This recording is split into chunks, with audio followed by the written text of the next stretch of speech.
ભાવનગર જિલ્લાના ઘોઘા તળાજા તાલુકાના આવેલા ગામડાઓમાં એસટી બસની અસુવિધાને પગલે ભાવનગર એબીવીપી દ્વારા કલેક્ટરને આવેદનપત્ર પાઠવવામાં આવ્યું હતું। તળાજા ઘોઘા તાલુકામાં એસટી બસની સુવિધા સમયસર મળી રહે તેવી માંગ કરાઈ હતી। સ્ટાફની અછત હોય તો અપૂરતા સ્ટાફને પગલે વ્યવસ્થા ગોઠવાય તેવી માંગ આવેદનપત્ર દ્વારા કરાઈ હતી।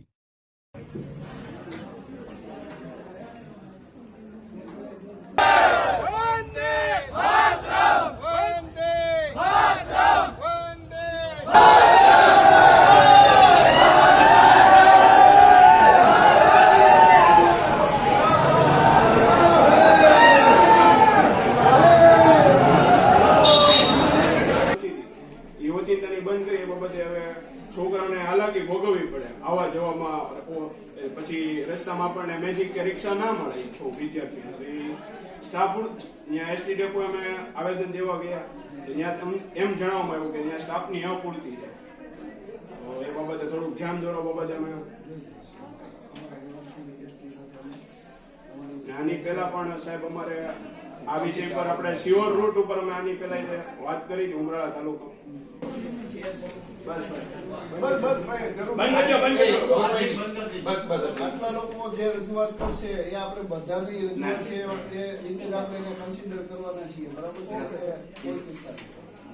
નમસ્કાર સાહેબ, ધાર્મિક કપિલભાઈ ભટ્ટી, હાલમાં ભાવનગર નગર મંત્રીની જવાબદારી એબીવીપી હતી।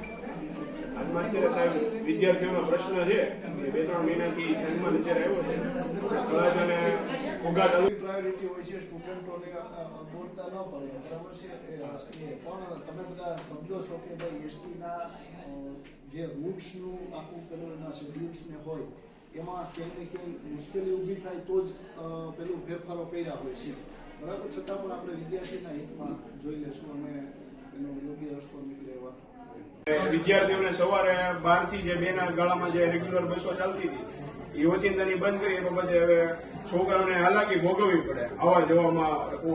પછી રસ્તામાં આપણને મેજિક કે રિક્ષા ના મળે વિદ્યાર્થીઓને તો એ સ્ટાફ ભારત માતા કી જય, વંદે માતરમ, વંદે માતરમ, ભારત માતા કી